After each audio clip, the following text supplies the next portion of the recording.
is tensor product. So this exercise 78. Let's talk about tensor product of linear maps. This is again following Casconard's lecture notes. So first thing, let's recall the construction.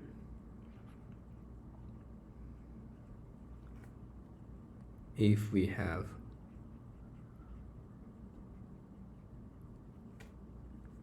two linear maps,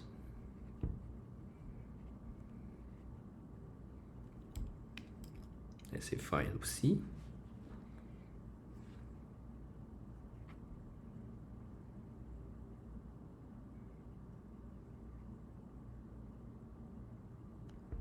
then we have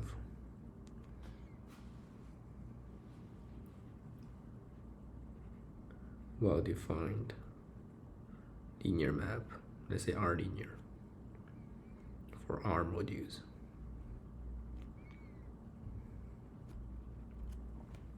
Direct sum of the tensor, direct sum of the linear maps.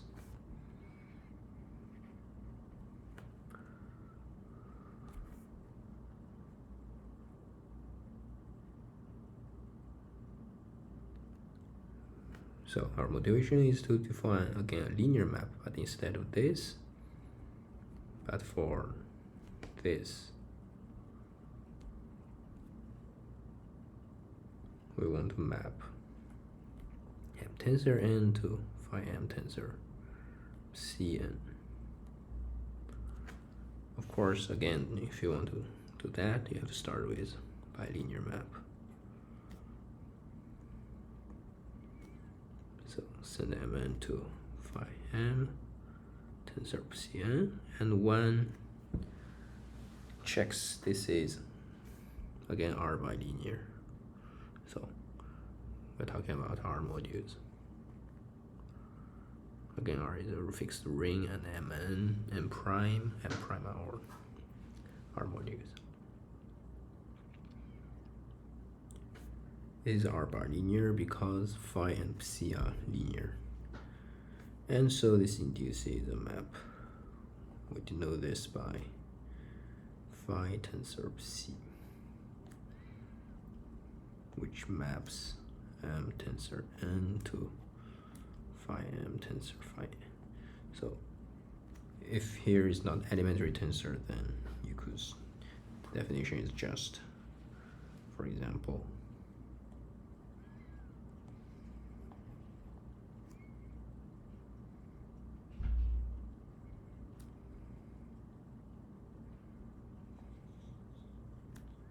this is defined to be just phi m1 tensor Cn1 plus etc. Okay.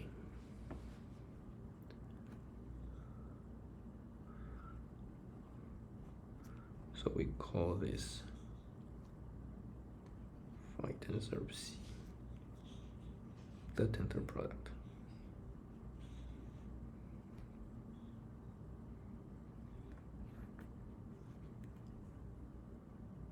So phi and psi.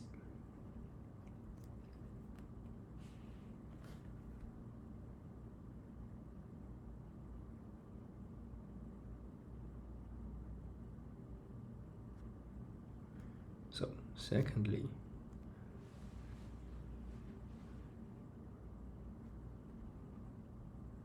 if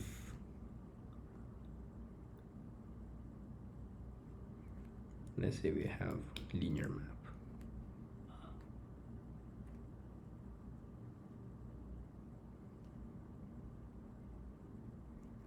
phi from M to M prime,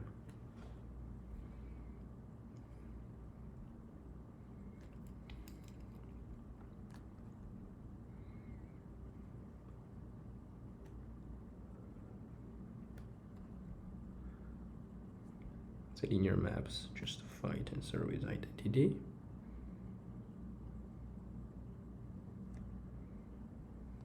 And let's say tensor both sides with R module n, or as you could imagine, this They're both called tensoring with n.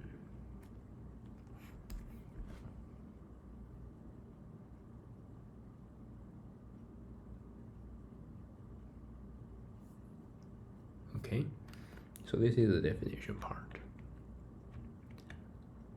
So let me first put the first part of the exercise. So I'm not going to prove this, but I'll use this to prove the second part of the exercise, which is more precise and interesting, which is more concrete, I would say. So the first part, actually this is a theorem. Theory is a linear map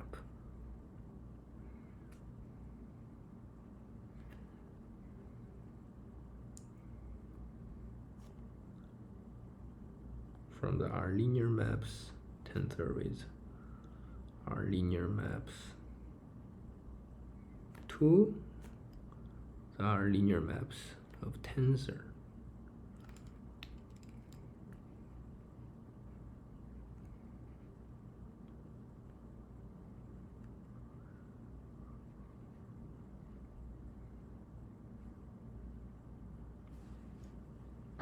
That fence phi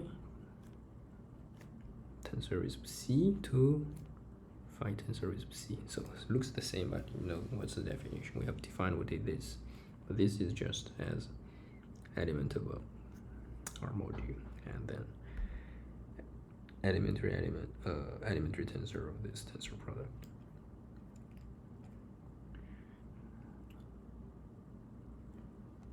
And the result is 1,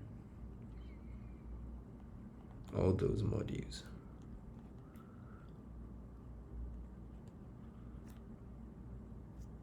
are finite free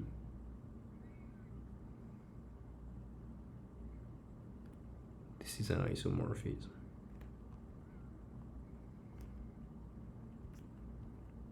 Okay, so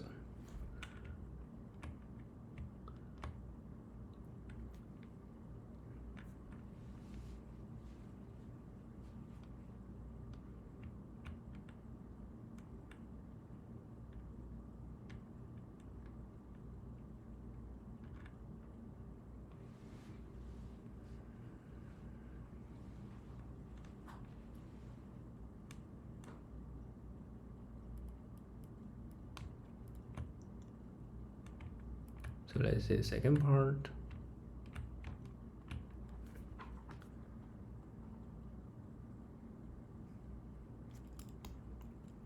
Prove that if so the following part actually also could, we will see, gives counterexample when this is indeed not an isomorphism. Okay, of course, example would be give you m and prime, not all being finite free. So let's first say the second part of the exercise. If both linear maps are surjective,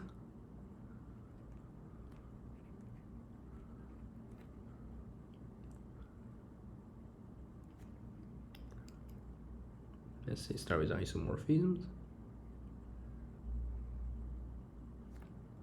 then so is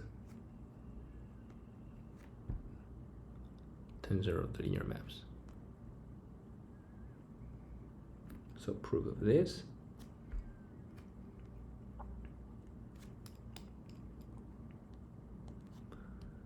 Basically, so you have this and phi tensor of C.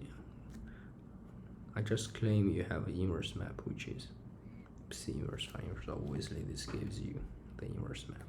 That's all what I say. Okay. Third part of the exercise. If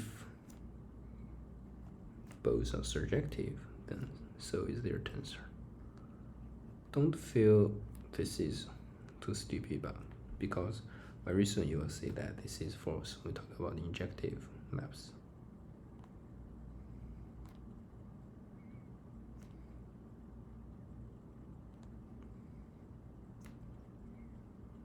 Then the tensor of linear is again surjective.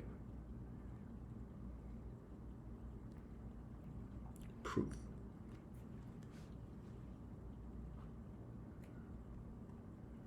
This is linear and it suffices to show elementary tensors are contained in the image.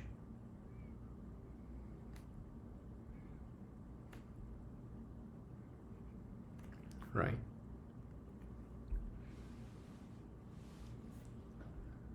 So let's say for any m prime tensor m prime elementary integer here,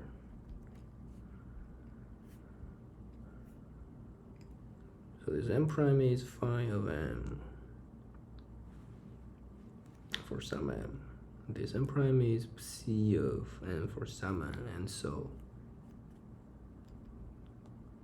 this is just phi of m tensor Cn, and so this is phi tensor C over m tensor n, and so surjective is done. Okay, so here comes the counterexamples for injectivity. So careful.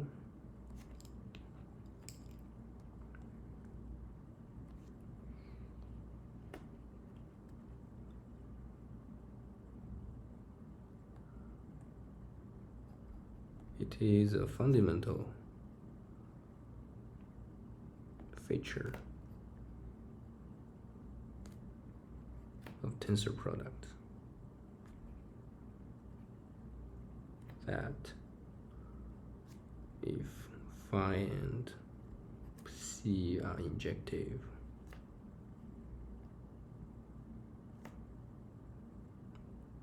then phi tensor C might not be injective.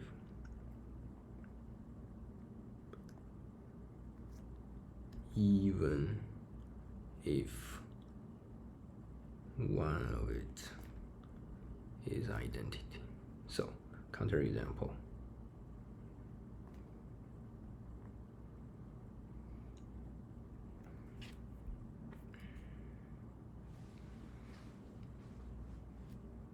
Let's take R to be Riemann integer. Consider the map quotient. Sorry, let me see. Multiplication by P. So X bar is mapped to PX bar.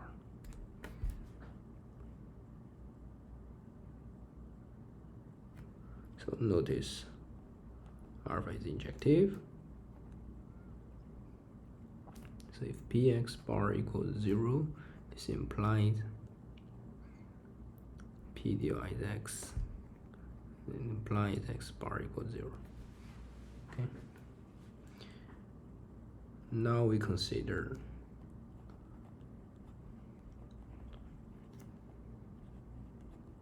tensor product as R module. Identity tensor with alpha.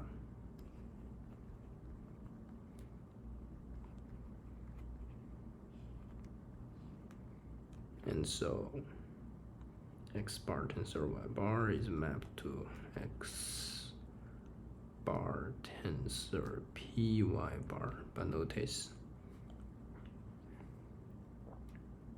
this equals px bar tensor y bar, which is 0, which means this is totally 0.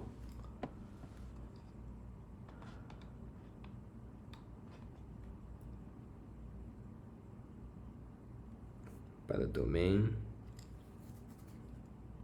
This is an isomorphic to